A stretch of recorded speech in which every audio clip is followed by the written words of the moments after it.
Namaskar, myself Dr. Govardhan Gupta, consultant nephrologist at Narayana hospital, Jassar road, Barasat, Kolkata. आज हम लोग discuss करेंगे अनीमिया के बारे में। अनीमिया मतलब लो हीमोग्लोबिन, ब्लड की कमी, रक्त कम होना। This is basically a very common disease, specially in our country setup, where the profile of most of the people is in the middle or low income status.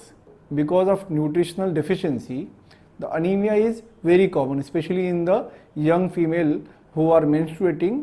But as a nephrologist, I will try to restrict this discussion on in kidney patients only.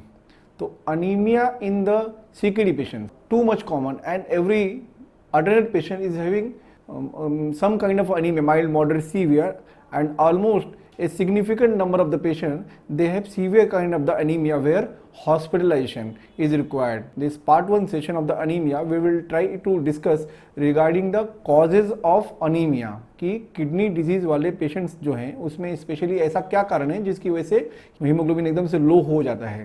तो generally the most common cause of anaemia in the CKD patient is nutritional deficiency. जो खून बनता है, RBC बनता है, वो basically iron, लोहा, vitamin B12, folic acid, एक हार्मोन होता है एरिथ्रोपोइटिन, उसके हेल्प से बनता है। तो the raw material is protein, iron, vitamin B12, folic acid and the stimulant, मतलब जो एंजाइम है जो उसका प्रोडक्शन इंक्रीज करता है, it is with the help of erythropoietin hormone. Erythropoietin जो हार्मोन होता है वो किडनी से सिक्रीट होता है। तो जनरली क्या होता है कि जो किडनी डिजीज वाले पेशेंट्स हैं उनमें एरिथ्रोपोइटिन का लेवल तो एक वैसे भी कम रहता है, and again because of high level of urea, creatinine and other nephrotoxins, उनका अपेटाइट भी कम रहता है। तो अपेटाइट कम होने की वजह से क्या होगा कि प्रोटीन का इंटेक कम होगा, देन आयरन का इंटेक कम होगा, and more over all these patients, especially those who are not on dialysis or any kind of renal replacement therapy, they are means advised for some restriction। तो उनको खाने पीने का वैसे भी नियम मानना पड़ेगा।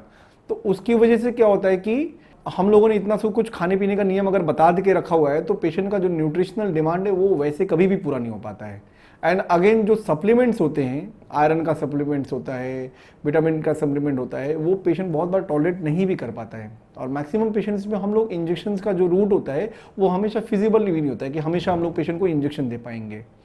देन इसके अलावा और क्या कॉज होता है कि almost all the patients they have uremic kind of gastropathy, मतलब पेट का तकलीफ होना in CKD patients is too common. तो जिसकी वजह से क्या होता है कि अगर पेशेंट मान लीजिए खाना ठीक से खाएगा भी, मान लीजिए वो भी होता नहीं है वैसे, लेकिन अगर मान लीजिए ठीक से खाना खाएगा भी तो उसका 100% एब्सॉर्प्शन नहीं होता है। पेट में हमेशा मतलब कि जो जीआई ट्रैक है, गैस्ट्रियम है, स्मॉल इंटेस्टाइन है, लार्ज इंटेस्टाइन है, इसमें हमेशा कुछ इरोजन्स होते हैं, वहाँ से कभी कभी ब्लीडिंग होते रहता है। पेट में हमेशा उनको एसिडिटी का प्रॉब्लम, हाइपर एसिडिटी का प्रॉब्लम होता है, जिसकी वजह से उनको खाना पचता भी नहीं है। तो because of this altered digestion, then GI bleeding, occult GI bleeding. Occult का मतलब होता है कि हल्का मात्रा में, पेशेंट को खुद नहीं पता चलता है कि उनके पेट से रक्त का स्राव हो रहा है। तो इसमें क्या होता है कि धीरे धीरे ब्लीडिंग हल्का हल्का मात्रा में बना रहता है, ब्लड उसमें से भी कम होता है। तो nutritional deficiency, then GI problem, and one of the important aspect is, one of the important cause is erythropoietin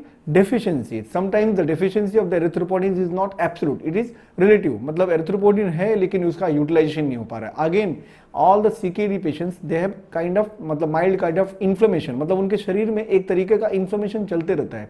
तो इस इन्फ्लेमेशन की वजह से क्या होता है कि उनके शरीर में जितना आयरन भी है वो ठीक से यूटिलाइज होकर बोन मैरो में जा भी नहीं पाता है। बेसिकली हीमोग्लोबिन जो होता है वो बोन मैरो के अंदर बनता है। तो बोन मैरो के अंदर बनने के लिए ऑल द सबस्ट्रेट्स, जो रॉ मटेरियल है, आयरन है, विटामिन है, वो बोन मैरो के अंदर जाना चाहिए। लेकिन because of this chronic inflammatory state वो आयरन या फिर जो बाकी के रॉ मटेरियल है वो बोन मैरो में जा नहीं पाते हैं, तो इसकी वजह से यूटिलाइजेशन भी कम होता है।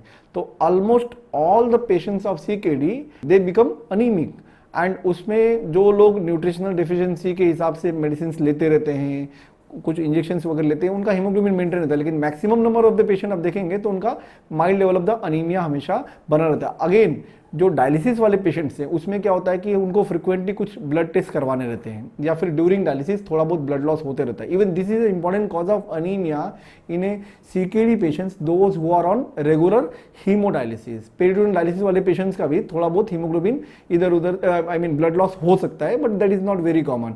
किडनी ट्रांसप्लांट वाले पेशेंट्स का anaemia is not very common because उनका किडनी ट्रांसप्लांट हो चुका है और ऑलमोस्ट 50% उनका जो किडनी फंक्शन है वो रिस्टोर हो जाता है बिकॉज ऑफ किसी ने उनको किडनी दे के रखा हुआ है.